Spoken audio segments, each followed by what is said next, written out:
ये बात तो आप पता है कि आपने गद्दारी की। आपने गद्दारी क्यों कर दी?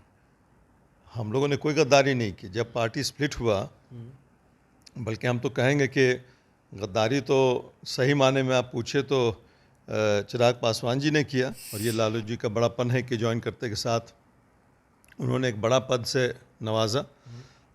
नेशनल वाइस प्रेसिडेंट का पद की चिट्ठी कल ही उन्होंने दिया। मोहम्मद शहाबुद्दीन से अच्छे रिश्ते थे। आप लोग की पार्टी अब शायद रिश्ते नहीं निभा रही है, जो भी करिए। आपको लगता है कि इससे कहीं डैमेज होगा आरजेडी को, एक बड़ा डेंट लगेगा? देखिए, जहाँ तक मेरी जानकारी है कि हिना शाहब को टिकट आरजेडी ने ऑफ़र किया, लेकिन उन्होंने आरजेडी के टिकट पर लड़ने से रिफ्यूज़ किया।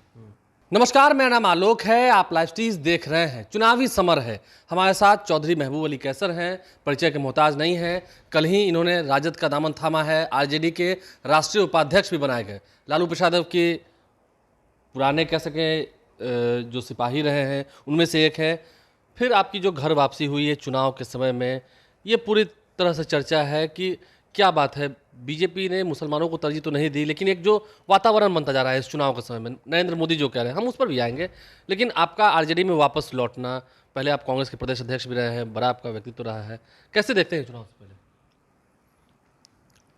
देखिए, कल आरजेडी में हमने सदस्यता लिया और ज्वाइन किए, और ये लालू जी का बड़ापन है कि ज्वाइन करते के साथ उन्होंने एक बड़ा पद से नवाजा। नेशनल वाइस प्रेसिडेंट का पद की चिट्ठी कल ही उन्होंने दिया। तो ये मेरे लिए बहुत ही सौभाग्य की बात है और इज़्ज़त की बात है। और जैसा कल हमने अपने 3-4 मिनट की जो हमने बात की ज्वाइन करने के समय में, कि बहुत ही सम्मान और इज़्ज़त के साथ हमको ज्वाइन कराया गया। और आदरणीय लालू जी से जो संबंध आज से 30 साल पहले रहा है मेरा, जब हम कांग्रेस के एमएलए पहली बार 1995 में जीत के गए थे कांग्रेस के एमएलए की हैसियत से, और उन्हीं के पार्टी के कैंडिडेट को हरा के गए थे। तो पहला दिन जब उनसे मिले हम एमएलए बनने के बाद, और आज का दिन है जितना उन्होंने सम्मान दिया एक ऑपोजिशन के एमएलए होने के बावजूद। और फिर तो बाद में 2000 में तो आदरणीय राबड़ी जी के मंत्रालय में हम लोग खुद ही मंत्री थे। मतलब आपने लालू जी के उम्मीदवार को हराया, फिर भी आपको सम्मान देते थे?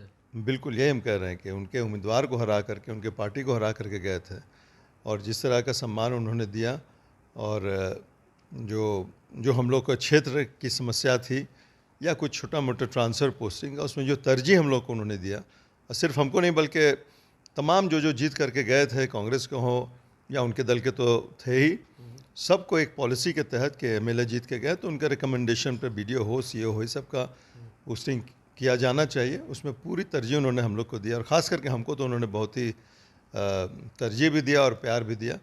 तो उनके शुरू से हम लोग आभारी रहे। और जो उनका एक सोशल रेवोल्यूशन जो लालू जी लाए हैं, जो इतिहास के पन्नों में लिखा जाएगा, इतना बड़ा रेवोल्यूशन जो अति पिछड़े दलितों, मुसलमानों, अल्पसंख्यकों को जो उन्होंने जो जिनके मुंह में बोली नहीं उनको आवाज़ दिया, उनको जगह दिया, उनको टिकट दे करके एमएलए एमपी बनाया। तो इतना बड़ा रेवोल्यूशन बगैर एक लड़ाई झगड़ा के, खून खराबे के, हम समझते हैं इतिहास में बहुत कम ऐसा ये एग्जाम्पल होगा। मुझे जहाँ तक मालूम है और जहाँ तक मेरी जानकारी है, आप एकमात्र ऐसे मुस्लिम सांसद थे एनडीए के जो जनता के वोट से जीत के आए थे, क्योंकि बीजेपी को और एनडीए को एक परसेप्शन आता है कि मुस्लिम उतना वोट नहीं देते हैं। फिर भी आप एनडीए के उम्मीदवार थे 14 में भी और 19 में भी, आप वोट से जीत कर आए। मतलब सांसद बने तो राज्यसभा से नहीं आए, लोकसभा से आए। फिर भी क्या बात है, ये जय श्री राम थोड़ा भारी पड़ रहा था या मुसलमानों से थोड़ा परहेज हो गई? नहीं, ये इसमें हम तो पूरे तरीके से दोष देंगे जो जिनको सीट मिला था, लोजपा के जो राष्ट्रीय अध्यक्ष हैं हमारे चिराग पासवान जी, उनको वो नेशनल प्रेसिडेंट हैं पार्टी के, उनको 5 सीट मिल गया लोजपा का जो बिहार में लड़ना था, और वो उनका प्रेरोगेटिव था, वो सीट देते न देते ये उनका प्रेरोगेटिव था, उनको उनकी जिम्मेदारी थी। नहीं दिया उसमें कोई ऐसा मलाल नहीं था। लेकिन उनके पार्टी में जो लगातार 2-3 साल से रेणु कुशवाहा जी हो गए और भी लोग थे, और सिर्फ खगड़िया की बात नहीं है, समस्तीपुर में भी वही हुआ, जमुई में भी वही हुआ। तो जो उनके पार्टी के लोग थे उनको देते तो इतना हम लोग को तकलीफ़ नहीं होता, लेकिन ये है कि इन लोगों ने हमको छोड़ा, धोखा दिया, गद्दारी किया, उनको हम सीट नहीं दे रहे हैं। हाँ, नहीं, ये बात तो आप पता है कि आपने गद्दारी की। आपने गद्दारी क्यों कर दी? हम लोगों ने कोई गद्दारी नहीं की। जब पार्टी स्प्लिट हुआ, बल्कि हम तो कहेंगे कि गद्दारी तो सही माने में आप पूछे तो चिराग पासवान जी ने किया। 2019 में हम लोग सब लोग एनडीए के वोट से जीत के गए थे, जिसमें बीजेपी का वोट तो शामिल था ही, आदरणीय नीतीश जी का वोट शामिल था और लोजपा का भी वोट था। और 2020 में जब चुनाव हुआ, राज्य का चुनाव हुआ, तो जिस तरह से आदरणीय नीतीश जी को बुरा भला कर करके जेल में भिजवाने का धमकी दे करके उनको सीट हराने का पूरा साजिश जो चिराग पासवान जी ने किया। हाँ, जेडीयू के सामने उम्मीदवार खड़ा कर दिया। उम्मीदवार खड़ा किया, जेडीयू के सामने तो किया ही, और कहीं कहीं पर फ्रेंडली फाइट बीजेपी के भी उम्मीदवार के साथ अच्छा, किया। ये उन्होंने अपने मन से किया था या सब प्लान था? नहीं, हम लोग क्या जानते हैं, हम लोग तो ये जानते हैं कि उन्होंने अपने मन से किया है, उन्होंने अपने इनिशिएटिव पर किया है। अब क्या प्लानिंग हो तो कोई हम लोग से तो बता दें, लेकिन हम लोग को जो जानकारी है, उन्होंने जदयू के खिलाफ तमाम जगहों पर कैंडिडेट्स दिया, बीजेपी के खिलाफ कैंडिडेट दिया।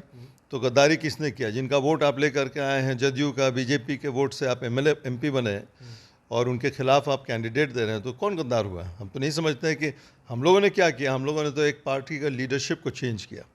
पारस जी एक सीनियर उनके चाचा थे, रामविलास पासवान जी हाजीपुर से उनको अपना दायित्व दिया, उन्होंने जगह दी, वो वहाँ से हाजीपुर से एमपी बने। आज भले ही आप लोगों ने उनका साथ दिया, तो इसमें गद्दारी क्या है? पार्टी में एक लीडरशिप का चेंज था। और ये आपको शायद जानकारी नहीं हुई कि आज जो खगड़िया के जो कैंडिडेट हैं राजेश वर्मा जी, वो बीजेपी के खिलाफ भागलपुर में चुनाव लड़े, एलजेपी की तरफ से चिराग पासवान जी के कैंडिडेट थे, और 20,000 वोट ला करके बीजेपी को कैंडिडेट को हराया, जो 1200 वोट से हारे। बीजेपी को आपने डैमेज किया, जिनका वोट लेकर के आप एमपी बने। जदयू को आपने पूरे बिहार में डैमेज किया, 30-35 जो भी सीट का नुकसान हुआ जदयू को, उनके वजह से हुआ। तो ये तो फैसला आपको, पब्लिक को करना चाहिए कि भाई गद्दार कौन है, कि किसने गद्दारी किया। एक बात ये भी होती है कि जिस तरह से सवाल पूछे जाते हैं, आप आज भले आरजेडी में आ गए हो और ठीक है रिश्ते रहे हैं, आज भी आप रामविलास पासवान तो रहे नहीं, आप रामविलास पासवान को मानते हैं आज भी? बिल्कुल मानते हैं, बिल्कुल मानते हैं। और उनके जैसा नेता, उनके जैसा स्टेट्समैन, अच्छा आदमी, खुले दिल का आदमी, साफ दिल का आदमी पॉलिटिक्स में बहुत कम होता है। और 50 साल के राजनीतिक जीवन में लगभग हर सरकार में मंत्री रहे और बड़े बड़े पोजीशन पर रहे, और उनके खिलाफ आज तक कोई आरोप भी नहीं लगा।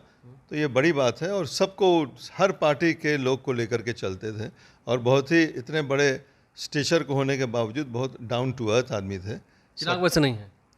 ये चिराग जी अब यंग है, अब सबको एक जैसा तो होता नहीं है। चिराग जी को अभी वैसा नहीं है अभी तक, अभी बनने में टाइम लगेगा। हम तो चाहते हैं कि वैसा बन जाए, उनके नक्श कदम पर चलें, उनके बेटे हैं और विरासत को संभालें। लेकिन आज के दिन में जो सामने कहा कि जिस पार्टी, जिस गठबंधन से आप जीत के आए, उन्हीं के खिलाफ आप कैंडिडेट्स खड़ा करके उनको हराया आपने, और हम लोग को उल्टा आप बोलते हैं कि गद्दारी हम लोगों ने किया। तो गद्दारी वीना सिंह भी तो हम लोग के साथी थी, वो कहाँ से गद्दार होने से बच गई? उनका पाप कहाँ से धुल गया? ये तो उनसे पूछिए आप कि क्यों। एक देश में दो गंगा क्यों? बिल्कुल, एक देश में दो गंगा क्यों? अच्छा, एक सवाल पूछ रहे हैं, अब आप तो आप इंडिया ब्लॉक में आ ही गए हैं, खुलकर पूछ ही लेते हैं।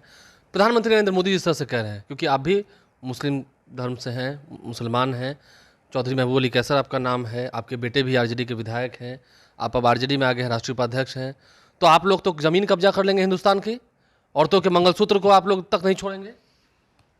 ये सब तो हकीकत है ना, मुसलमान तो अब यही करने वाले हैं देश पर। आदरणीय प्रधानमंत्री जी के भाषण से तो यही है, और कहीं ना कहीं ये बौखलाहट दिखा रहा है कि किसी तरह से पोलराइज किया जाए, इलेक्टोरेट को पोलराइज किया जाए। और ऐसा भाषण दे करके हम नहीं समझते कि इतने बड़े पोजीशन में जो आदमी रहे, इस तरह का भाषण होना चाहिए। और आपको, आज तो हम आरजेडी में आए हैं, जब हम एनडीए के एमपी थे पार्लियामेंट में, और जिस तरह से रमेश बिधूरी ने पार्लियामेंट में ही मुसलमानों को बुरा भला कहा। आप ही तो इंटरव्यू ले रहे थे शायद, हमने आपको किया था। हमने तो एनडीए में रह करके उनका पूरा मजम्मत किया। हमने तो उनको हर तरह से बोला कि इस तरह के ऐसे आदमी को तो पार्लियामेंट से फ़ौरन स्पीकर को निकालना चाहिए। तो ये नहीं है कि आज हम इंडिया में चले गए हैं या राजद में चले गए तो किसी बात की निंदा कर रहे हैं। लेकिन वो इंडिया है कहाँ? बीजेपी के लोग तो कह रहे हैं कि वो घमंडिया है। वो इंडिया कहाँ? इंडिया तो देश है जिसके लिए मोदी जी हैं। बीजेपी के लोग तो जो भी बोल, जब ऐसा भाषण हो सकता है कि सारा संपत्ति देश का मंगलसूत्र बेच के सब मुसलमान को, अब वो भी ऐसे शख्स के लिए बोला जा रहा है मनमोहन सिंह जैसे इकोनॉमिस्ट को, और उनका भाषण देख लिया आज हमने सुना, कहीं से उन्होंने नहीं किया मुसलमानों को, उन्होंने कहा कि उनका भी हिस्सा बनता है और उनको देना चाहिए, माइनॉरिटीज़ बहुत पीछे है, इसमें क्या बुरा है? बिल्कुल सही बात है।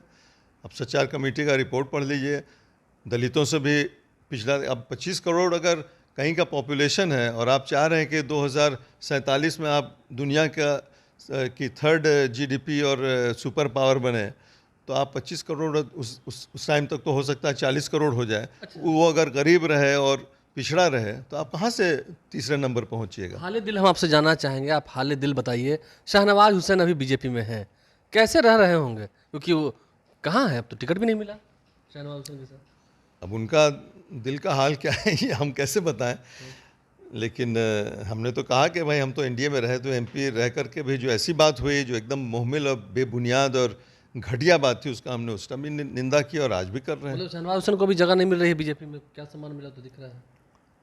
बिल्कुल, तो दिख ही रहा है कि उनको एमएलसी बनाए, उसके बाद गवर्नमेंट जब टूटी उसके बाद उनको कहीं पद देना चाहिए था। बहुत पुराने बीजेपी के साथी रहे।